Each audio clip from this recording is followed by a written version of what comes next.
नमस्कार दोस्तों। UPSC ESIC deputy director exam के लिए we are analysing the entire syllabus keyword by keyword and today we will do public administration and development. So this is part 13 of the entire program in which we are doing it keyword by keyword. So what is our objective? What we are trying to do, that for a given keyword, what we have to study, what should be included in the syllabus and what should be excluded from the syllabus. Okay, so let's get started, guys. So who we are? I am from Human Pietas. So incidentally, Human Pietas is uniquely positioned to assist you for UPSC ESIC exam. हम ऐसा क्यों बोल रहे हैं? Because on the one hand we have experience of UPSC recruitment exams like ALC, EPFO, APFC. On the other hand, we are very well known market leaders of management subject, and for subjects like marketing, HR, OB, financial management, accounting. So I think we are in a right position to advise you for this exam. Great. And so ESIC Deputy Director exam, we know that the exam will have 120 questions, approximately 300 marks. Part A, Part B. Part A is nothing but English, which will have 20 marks. Exam date. So guys, our best guess is that this exam should not happen anytime before Feb or March of next year. So this is the earliest which we are guessing. It may even happen in like May, June, and around those days. Why we are saying so? So there is some data with which we are claiming this. If you want to understand why we are claiming that exam is unlikely to happen before Feb or March of next year, please go to website of Human Pietas. There is a ESIC page. On that page, there are FAQs on bottom of that page. Look at that FAQ, and there we have explained in detail कि हम ऐसा क्यों बोल रहे हैं आपको. To understand other things like seats, eligibility, salary, form तो आपने भर ही दिया है.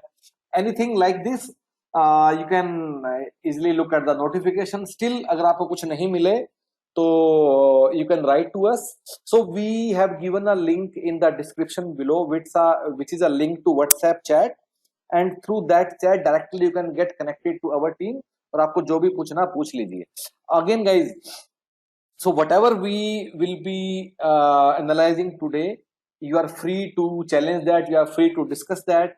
Please write in the comment. We'll answer to every comment. We will not delete it as long as you are not writing anything nonsense.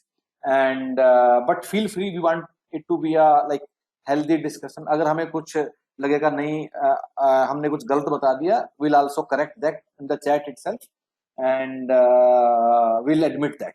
Okay, so guys, before we get started, so what we are doing at Human Pietas, for ESIC exam, we have a 4-step strategy. Part 1 will teach you in live classes for 4 months.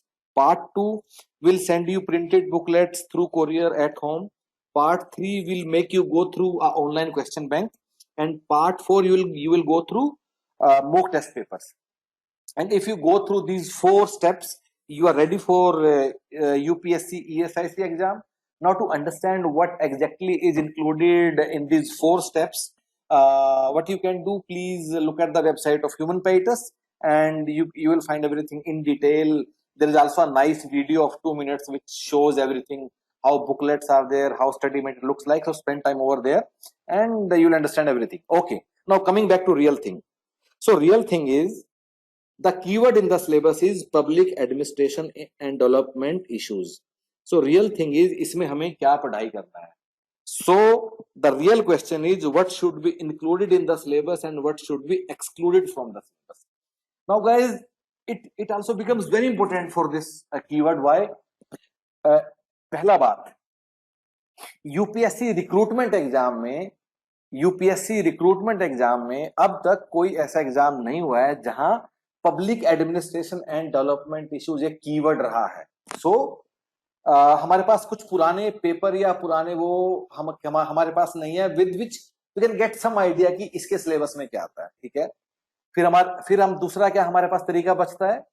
So we look at UPSC optional paper. ठीक है, okay, लेकिन UPSC optional has a very detailed syllabus, बिल्कुल अच्छे से दिया UPSC ने for the mains optional paper UPSC का। लेकिन अब नाउ क्वेश्चन इज, क्या हमें ईएसआईसी डिप्टी डायरेक्टर एग्जाम के लिए यूपीएससी ऑप्शनल का सारा सिलेबस कर लेना चाहिए? लाइक पब्लिक एड का पूरा सिलेबस जो बच्चे मेंस में लिखते हैं, जिसके 2 पेपर लिखते हैं 5-7 सवालों के लिए, क्या हमें वो कर लेना चाहिए? Of course we should note, and हम कर भी नहीं पाएंगे जितना हमारे पास टाइम है, and we have got 11-12 topics, हम ऐसा कर भी नहीं पाएंगे और हमें करना भी नहीं चाहिए कि हम पूरा पब्लिक एड वहां का पूरा पढ़ना शुरू कर दें। सो ओके, सो नाउ फिर हमने क्या सोचा कि okay let's do something, let's analyse कि हम और क्या कर सकते हैं।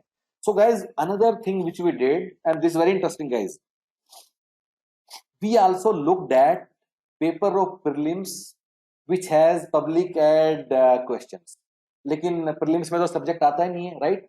लेकिन गाइज टिल ईयर 2010-11 क्या होता था, in UPSC civil services there were 2 papers, एक पेपर में जनरल स्टडीज और एक में सब्जेक्ट होता था, and this aptitude was mixed with general studies by the way. So हमने उन सालों के कुछ पेपर भी देखे, तो हमने 3-4 चीजें हमने यूज की इसका सिलेबस ड्राफ्ट करने के लिए। Why I am telling you, because we want to tell you what is our basis of analysis and then you can make up your mind. तो हमने यूपीएससी के पेपर, जो प्रीलिम्स वाले पेपर थे, वो हम लोगों ने देखे टिल ईयर 2010-11, जब प्रीलिम्स में ही आता था, अब तो खैर आता ही नहीं है। सेकेंड थिंग हमने क्या किया, हमने यूपीएससी ऑप्शनल का सिलेबस एनालाइज किया, ठीक है। तीसरा चीज हमने क्या किया, यूजीसी नेट में भी एक सब्जेक्ट होता है पब्लिक एडमिनिस्ट्रेशन, उसका भी हमने सिलेबस एनालाइज किया, ठीक है। तो इन सारी चीजों के बेस पे हमने एक अपना सिलेबस बनाया है, and which I will go into now topic by topic. हमने ऑब्वियसली कुछ चीज एक्सक्लूड भी की हैं, कुछ इंक्लूड की हैं जो आपके सामने आएंगी based on our understanding and of course some assumptions as well. आपका स्वागत है, अगर आप इसे ज्यादा पढ़ना चाहते हैं कर सकते हैं, लेकिन हमारा ऐसा मानना है कि आप इतना तो कर ही लीजिएगा। इनफैक्ट ये करना काफी आसान भी है, and I will tell you why I am saying कि ये इतना मुश्किल कहानी नहीं है। Okay, so let get started. So हम लोगों ने क्या किया है, हम लोगों ने जो पब्लिक एडमिनिस्ट्रेशन का सिलेबस है उसको हमने 5 हिस्सों में डिवाइड कर लिया है। Number 1 OB and HRM, number 2 central administration, फिर स्टेट एंड लोकल एडमिनिस्ट्रेशन, फिर इकोनॉमिक एडमिनिस्ट्रेशन, फिर फाइनेंशियल इकोनॉमिक को एक ही मान सकते हैं, फिर एक हमने किया गुड गवर्नेंस के लिए क्या क्या होता है, एक्चुअली 5 नहीं 7 है सॉरी, और एक government schemes. So government schemes कहां से आया, सो गवर्नमेंट स्कीम जो इसमें वर्ड है डेवलपमेंट, ये गवर्नमेंट स्कीम से रिलेट होता है। एनीवे, अब हम जो अपने ये सातों चीज है 1 2 3 4 5 6 7, इसके हम अंदर जाते हैं और एक एक की बात करते हैं कि किसके अंदर हमें क्या पढ़ाई करना है। ओके, शुरुआत करते हैं फर्स्ट से, OB and HRM. So guys, इसमें कुछ टॉपिक हैं, recruitment, selection, training, promotion, performance appraisal, compensation. अब कंपनसेशन से पहले तो परफॉर्मेंस मैनेजमेंट होगा, देन उसका कंपनसेशन होगा। So these are HRM topics. So guys, these are HRM topics, so anyway they have to be studied for HRM. वो HRM का part है ही, एनीवे आपको पढ़ना ही है वो।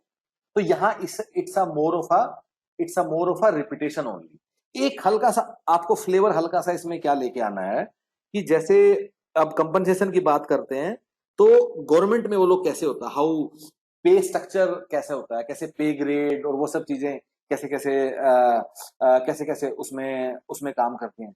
Otherwise, other than those 1 or 2 minor points, ये सारा एचआर का ही सिलेबस है जो कि पब्लिक एडमिनिस्ट्रेशन का पार्ट बनता है, तो ये आपको पढ़ना ही है।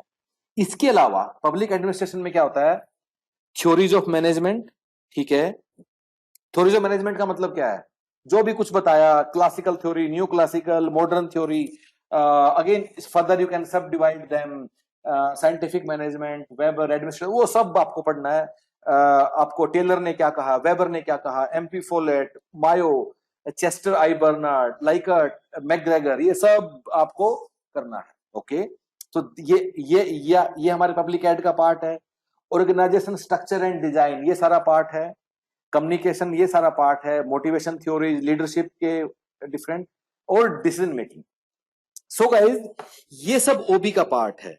लेकिन लेकिन लेकिन लेकिन लेकिन सॉरी, ये सारा हमारा ये सारा हमारा पब्लिक एडमिनिस्ट्रेशन के सिलेबस का पार्ट है। लेकिन जो ये ब्लू वाला है, ये हमने ऑलरेडी, अच्छा ये उसकी बात हो रही है जो ह्यूमन पैटर्न के साथ इन्वॉल्व है, ये एनीवे आप एचआरएम के बुकलेट में हमने आपको दे दिया है, ठीक है। और जो दूसरे कलर वाला है, ये वाला जो कलर वाले जो टॉपिक्स हैं, ये हमने आपको एक ओबी दिया है, ये हमने आपको एक बुकलेट दिया है जिसका नाम है बिजनेस मैनेजमेंट एंड ओबी।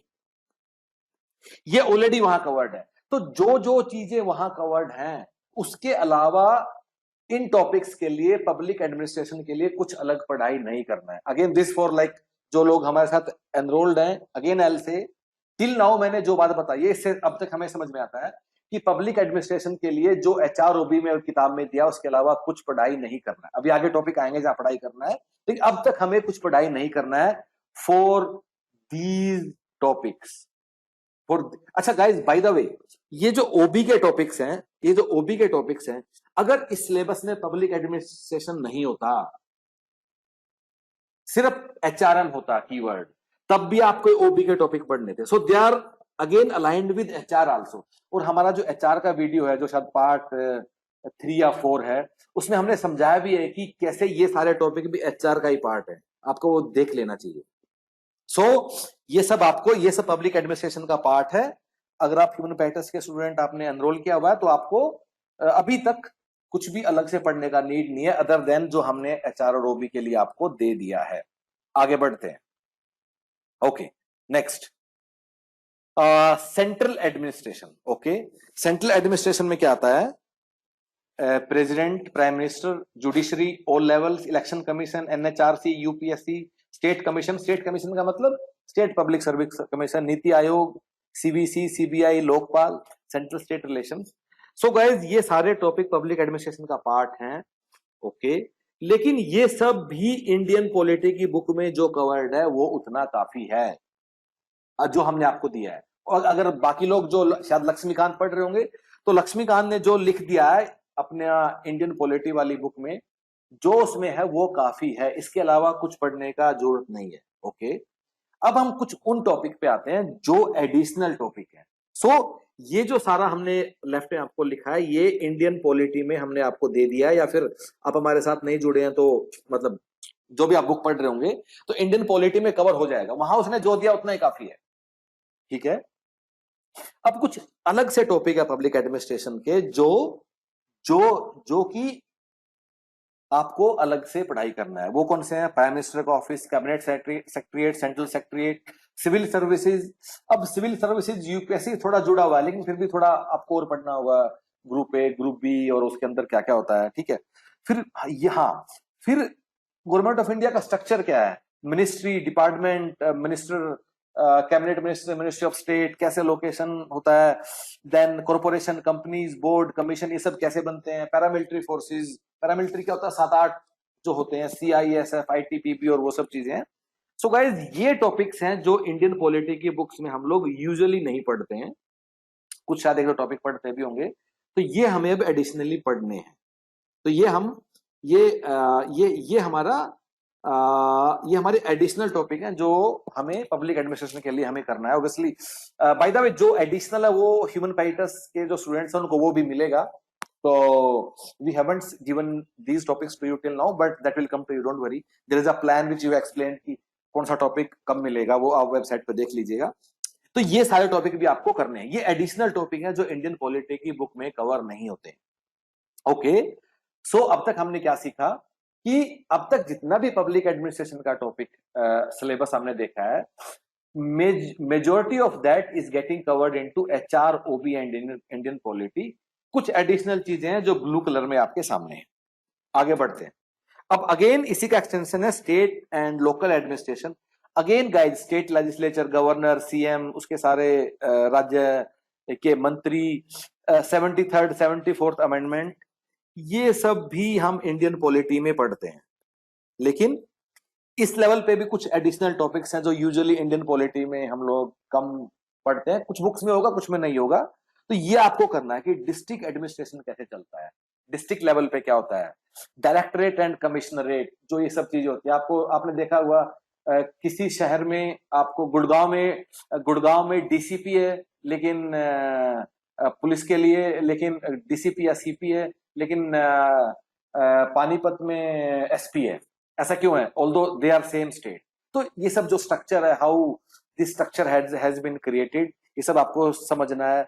फिर एक चीफ सेक्रेटरी का ऑफिस कैसे होता है, अर्बन रूरल फ्रेमवर्क। सो ये मोटा मोटा इन सब में कवर हो ही जाता है वैसे 73rd 74th में जो स्ट्रक्चर है। फिर भी कुछ एडिशनल चीजें तो आप देख सकते हैं। फिर मनरेगा का काफी इसमें रोल आता है। पर एनीवे सी मनरेगा, आप अगर मैं आपको नहीं बताता, आपको मनरेगा करंट अफेयर में पढ़ना है, आपको मनरेगा डेवलपमेंट स्कीम में पढ़ना है। मनरेगा तो आपकी जिंदगी में मतलब छाया हुआ है, उसका आप नहीं नहीं छोड़ सकते। तो ये कुछ 2-3 एडिशनल टॉपिक है जो आपको पढ़ने हैं। बाकी सब आपका इंडियन पॉलिटी में जो पढ़ रहे हैं या पढ़ लिया है काफी है। तो इन अ वे गाइज, जो पब्लिक एडमिनिस्ट्रेशन का जो ईएसआईसी के लिए सिलेबस, उसका काफी सारा ओवरलैप है बाकी सब्जेक्ट्स के साथ। आगे बढ़ते हैं। हाँ, अब बात I economic and financial administration. अब गाइज एक बड़ी नोट करने वाली बात है।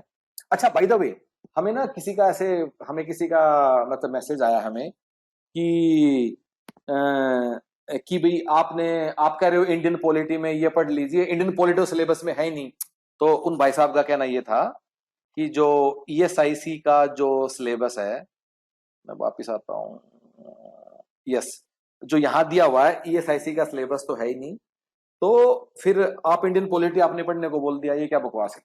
तो गाइज, जो इंडियन यूनियन जो सिलेबस का कीवर्ड है, इसका 70% मीनिंग इंडियन पॉलिटी ही है। ऐसा हम क्यों बोल रहे हैं, ये समझने के लिए एक और वीडियो ऑलरेडी बन चुका है, यूट्यूब पे देख लीजिए, जहां इंडियन यूनियन कीवर्ड का एनालिसिस है। उसमें ये बताया कि बाकी 30% क्या है। एनीवे, कमिंग बैक, तो ये भाई साहब का कि इंडियन पॉलिटी क्यों पढ़ना है। तो गाइज, अगर इंडियन पॉलिटी इसलिए पढ़ना है कि इंडियन यूनियन का पार्ट है वो, ठीक है। अब दूसरी बात, इंडियन पॉलिटी मैंने आज आपको इसलिए बोल दिया कि वो पब्लिक एडमिनिस्ट्रेशन का पार्ट है। तो Indian polity word, Indian polity keyword, Indian polity शब्द नहीं आया है सिलेबस में, फिर भी भर भर के इंडियन पॉलिटी है गाइज, बच के नहीं जा सकते। अगली बात, अब इसमें कहीं सिलेबस में एक और कीवर्ड है जो नहीं है, यूजुअली जो रिक्रूटमेंट एग्जाम्स में होता है, वो है इंडियन इकोनॉमी या इकोनॉमिक डेवलपमेंट। तो क्या हमें यह भी नहीं पढ़ना है? अब तक तो थिंकिंग यही है, राइट? अगर इस सारे सिलेबस को देखें तो इंडियन इकोनॉमी या इकोनॉमिक डेवलपमेंट भी नहीं पढ़ना है। पर गाइज ऐसा नहीं है, हमें तो उसका भी पढ़ाई करना है। क्यों करना है? क्योंकि वो पब्लिक एड का पार्ट है। अभी वो देख लेते हैं कि इंडियन इकोनॉमी और हाँ, तो इसको हम दो हिस्सों में डिवाइड कर सकते हैं। एक है इकोनॉमिक एडमिनिस्ट्रेशन। इकोनॉमिक एडमिनिस्ट्रेशन, उसमें क्या क्या आएगा कि कैसे हमने मिक्स्ड इकोनॉमी शुरू किया इंडिपेंडेंस के बाद, कैसे प्लानिंग प्रोसेस हमने अडॉप्ट किया, लार्ज पीएसयू सेटअप हुए, 5 ईयर प्लान्स बनने शुरू हुए, 91 की सारी कहानी, एलपीजी, डिसइन्वेस्टमेंट जो होती है, PPP, public private partnership. So guys, this all is part of economic administration, which is nothing but, कुछ बुक्स में इंडियन इकोनॉमी लिखा होता है, तो ये टॉपिक भी आपको करने हैं। तो आज हमने आपकी लिस्ट में इंडियन इकोनॉमी भी जोड़ दिया है। ओके, नेक्स्ट थिंग, अब आ जाते हैं फाइनेंशियल एडमिनिस्ट्रेशन। इसमें क्या पढ़ना है? पूरा बजट की कहानी, बजट के आगे पीछे, कैपिटल रिसिप्ट, ये वो, रेवेन्यू एक्सपेंडिचर, कैपिटल एक्सपेंडिचर, वो सब कहानी, बजट, एफआरबीएमए, ये सब भी आपको पढ़ना है। फिर फाइनेंस कमीशन, स्टेट सेंटर। वैसे फाइनेंस कमीशन और स्टेट सेंटर ये तो वैसे हम पॉलिटी में भी आपको आपको पढ़ाते हैं, ठीक है, वो यहाँ भी रिपीट हो गया है, कोई बात नहीं, ये भी आपको देखना है। फाइनेंस कमीशन का कैसे कैसे उनका कैसे पैसे का बंटवारा होता है, अब वो सब रिकमेंडेशन आता रहता है, अब 40% जाएगा, 41% जाएगा स्टेट्स को, वो सब आपको देखना है। फिर कि इस सारे प्रोसेस को कैसे पार्लियामेंट्री कमेटी, पीएसी वगैरह वो सब जो हैं वो कैसे कंट्रोल करती हैं, ठीक है, वो सब आपको समझना है। सीएजी क्या करता है, ये सब अगेन, लेकिन ये भी शायद हम पॉलिटी में भी हमने आपको बता दिया, लेकिन फिर आपको इस वाले एंगल से देखना है कि कैसे सीएजी सारा कंट्रोल करता है। पॉलिटी में क्या एंगल था कि सीएजी बना कैसे है, यहाँ क्या एंगल है कि कैसे सारा कंट्रोल करता है, ठीक है। Types of taxes, direct taxes क्या होता है, इनडायरेक्ट टैक्स क्या होता है, जीएसटी पे थोड़ा ज्यादा फोकस कीजिएगा, ये सब चीजें भी आपको पढ़ना है। सीबीटी, सीबीआईसी, वो सब बजट में वो सब आएगा, कितना पैसा डायरेक्ट से आता है, 1 रुपी कहाँ गया कहाँ आया। तो ये सारा क्या हो गया, हमारा फाइनेंशियल एडमिनिस्ट्रेशन हो गया। तो गाइज ये सारी स्लाइड दिखा के मैंने आपकी जिंदगी में क्या ऐड कर दिया कि आपको इंडियन इकोनॉमी भी अब ऐड करना है अपने सिलेबस में, ठीक है। ओके, अब आते हैं पब्लिक एडमिनिस्ट्रेशन की कुछ और छोटी छोटी चीजों पे। ई गवर्नेंस, ई गवर्नेंस आपको पढ़ना है। बाय द वे जो ह्यूमन राइट्स वाले हैं उनका हमने ई गवर्नेंस का चैप्टर कंप्यूटर नॉलेज वाली बुक में मिला दिया कि जो भी ई गवर्नेंस में हो रहा है, पहले एनईजीपी आया, फिर डिजिटल इंडिया हुआ, कौन से प्रोग्राम है, क्यों ये प्रोग्राम फेल होते हैं, सब वो कहानी हमने ई गवर्नेंस की यहाँ डाल दी है। G2C, C2C, G2B सब, ठीक है, वो आप देख लीजिएगा। ये पब्लिक एडमिनिस्ट्रेशन का पार्ट है। आरटीआई, सिटीजन चार्टर, आरटीआई तो आपके सिलेबस में टॉपिक भी है वैसे तो, लेकिन पब्लिक एडमिनिस्ट्रेशन का पार्ट भी है। फिर हाँ, कुछ नए कीवर्ड हैं। डेलीगेटेड लेजिस्लेशन क्या होता है देख लीजिएगा। एडमिनिस्ट्रेटिव ट्रिब्यूनल क्या होता है, आजकल इसमें काफी रिफॉर्म्स भी हो रहे हैं, अभी सुप्रीम कोर्ट ने डांट भी लगाया है सरकार को। रूल ऑफ लॉ, डाइसी साहब ने क्या कहा, एडमिनिस्ट्रेटिव रिफॉर्म्स, एआरसी कमेटी, ये सब भी देख लीजिएगा। Police reforms. अब गाइस थोड़ा इसको ना ध्यान से पढ़ना है। अब जो सिविल सर्विसेज वाले क्या करते हैं, अब वो पुलिस रिफॉर्म जब पढ़ते हैं तो 500 चीजें पढ़ते हैं कि भाई पुलिस रिफॉर्म्स के लिए ये होना चाहिए, पुलिस पॉलिटिशियन का नेक्सस है, कैसे ठीक करें, कैसे दूर करें, क्या प्रॉब्लम है, क्यों ट्रांसफर होता है, वो सब कहानी आपको सब नहीं करना है। आप ऑब्जेक्टिव पेपर दे रहे हैं, आपको सिर्फ फैक्चुअल बेस बातें देखने हैं। कौन कौन सी कमेटी बनी, कौन कौन सी पुलिस रिफॉर्म्स के लिए क्या क्या कौन कौन सी कमेटी बनी, और अगर कोई एआरसी में कुछ कुछ रिकमेंडेशन था वो सब थोड़ा देख लीजिएगा। सो कुछ भी पढ़ने से पहले, बल्कि ये बात ना, अच्छा कोई पहले ना कोई आप पब्लिक एडमिनिस्ट्रेशन का बुक उठा लीजिए, कोई भी जो भी मार्केट में मिलता है। वैसे मैं तो कहूंगा ये बुक आप मत उठाइए, वो बहुत ही गंदा आइडिया होगा। आप जो मैंने कीवर्ड बताए हैं ना उनके बेस पे गूगल करके पढ़ाई कर लीजिए, आप ज्यादा अच्छा करेंगे। क्योंकि उस किताब को ना किसी ने इस तरीके से बनाया नहीं है कि ये किताब पढ़ के कोई एक ऑब्जेक्टिव एग्जाम देगा ईएसआईसी का। उससे आसान तरीका मैं आपको बताऊं, पिछले 10 साल के यूजीसी के सवाल कर लीजिए पब्लिक, शायद वहां से आपको ज्यादा वैल्यू मिलेगा। लेकिन अब वो पब्लिक एडमिनिस्ट्रेशन का ऑप्शनल वाला किताब आप पढ़ेंगे, आपके साथ पता क्या होगा, वो किताब सारा थ्योरेटिकल है, उसमें ज्ञान लिखा हुआ है दुनिया भर का, ये होना चाहिए, वो होना चाहिए, सिविल सर्विसेज कैसे इम्पार्शलिटी होनी चाहिए। अब इसमें क्या सवाल बनेगा आप बताइए, थ्योरेटिकल ज्ञान है वो लंबे लंबे सवाल लिखने के लिए। तो कमिंग बैक, पुलिस रिफॉर्म्स अगर पढ़ना तो वो सब कमीशन कमेटी वो सब कुछ कुछ देख लीजिएगा बस। अब उसके अंदर मत चले जाइएगा कि पुलिस रिफॉर्म का 15 पेज का चैप्टर आपने पढ़ना शुरू कर दिया, ऐसा मत कीजिएगा। आपके पास बहुत सारा सिलेबस है, हम उसको छोटा करने की कोशिश कर रहे हैं, बाकी आपकी मर्जी है। हाँ, डिजास्टर मैनेजमेंट का पूरा स्ट्रक्चर देख लीजिएगा, एनडीएम में क्या करता है, स्टेट लेवल पे क्या है, उसका चेयरमैन है, शायद प्राइम मिनिस्टर है कोई। फिर डेवलपमेंट स्कीम। अब डेवलपमेंट स्कीम हमने हरा क्यों किया गाइज, डेवलपमेंट स्कीम एक बहुत बड़ा चैप्टर है जिसका करंट अफेयर से भी लेना देना है। डेवलपमेंट स्कीम में जो भी भारत सरकार सारी स्कीमों पढ़ लीजिएगा, क्या नहीं करना है। अब गाइस छोटी छोटी स्कीम, दो चीजें रहने देना। अब आप कोई किताब उठा के ले आओगे स्कीम्स की, ऑब्वियसली ले आओ, जरूरी है मार्केट से। अगर ह्यूमन पैटर्न से जुड़े हुए तो फिर कुछ नहीं करना, जो हमने दिया वो आंख मूंद के कर लेना, बाकी हमारा काम है। अगर आप कोई किताब ले आओगे तो दो काम नहीं करना। पहला काम गाइस, जो बड़ा नेशनल लेवल का प्रोग्राम होता है ना वही करना है, स्टेट लेवल की स्कीम नहीं करनी है, बस पीरियड। जो भारत सरकार कर रही है वही करना है, जो राज्य सरकार कर रही है वो नहीं करना है। एक तो ये वाली चीज नहीं करनी है। दूसरा, स्कीम और एक छोटे मोटे प्रोग्राम में फर्क होता है, ठीक है। अब अगर अब अगर आ, आ, अब अगर मिनिस्ट्री ऑफ लेबर की कोई स्कीम है, मिनिस्ट्री ऑफ लेबर की कोई स्कीम है, कोई बड़ी स्कीम है जिससे लोगों को सोशल सिक्योरिटी बेनिफिट मिल रहा है, तो सिलेबस का पार्ट है। लेकिन मिनिस्ट्री ऑफ लेबर ने उस स्कीम के एडमिनिस्ट्रेशन के लिए कोई पोर्टल बनाया है और उस पोर्टल का कोई छोटा सा नाम रख दिया है, वो सब आप रहने दीजिएगा।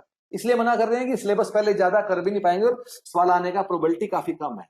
तो दूसरी बात यह कि बड़ा प्रोग्राम ही करिएगा। इवन सेंट्रल गवर्नमेंट के भी कुछ छोटे छोटे प्रोग्राम होते हैं, छोटे छोटे से हम कल परसों, so basically we were trying to compile कि हम तुम्हें क्या पढ़ने को बोलें, because we are going through all the schemes जो भी है रिसेंटली। उसमें कोई स्कीम का नाम था कि पूरे कंट्रीज में मिनिस्ट्री ऑफ वाटर रिसोर्सेज ने डैम के एडमिनिस्ट्रेशन के लिए एक पोर्टल बनाया है। अब ये सब नहीं आएगा पेपर। कोई बड़ा प्रोग्राम है और बड़ा आपको समझ में आ जाएगा, आपने सुना होगा कभी वो। एनीवे आप दुनिया भर के एग्जाम देते रहते हो। तो और मेरे हिसाब से बड़े बड़े प्रोग्राम की लिस्ट होनी चाहिए, नॉट मोर देन 40-50 स्कीम से ज्यादा नहीं होना चाहिए। ठीक है, so do not go into छोटा programmes of central government also. तो दो चीजें जो नहीं करनी है, स्टेट गवर्नमेंट नहीं करना है, सिर्फ सेंटर करना है, और सेंटर के भी छोटे छोटे नहीं करने, बड़े करने। ठीक है, ओके, आगे बढ़ते हैं। Public administration. सो गाइज ये कुछ टॉपिक है जो हमने अब डिसाइड किया कि मत कीजिएगा, क्योंकि काफी थ्योरेटिकल है ये, कि पब्लिक पॉलिसी क्या होती है, हिस्टोरिकल बैकग्राउंड, कौटिल्य मुगल ने क्या किया पब्लिक पब्लिक एडमिनिस्ट्रेशन में, कौटिल्य ने क्या किया, ब्रिटिशर ने क्या किया। अब थोड़ा बहुत ब्रिटिशर ऑब्वियसली आप इंडियन फ्रीडम स्ट्रगल में पढ़ ही लोगे, कुछ हो गया वहां से कवर तो ठीक है, अदरवाइज रहने दीजिएगा। एडमिनिस्ट्रेशन इन यूके यूएसए वो सब भी छोड़ दीजिएगा, कंपनी ये सब भी आप छोड़ दीजिएगा, यूजुअली सिलेबसेस में ये सब चीजें होती है। तो क्यों कह रहे हैं प्रोबेबिलिटी कम है?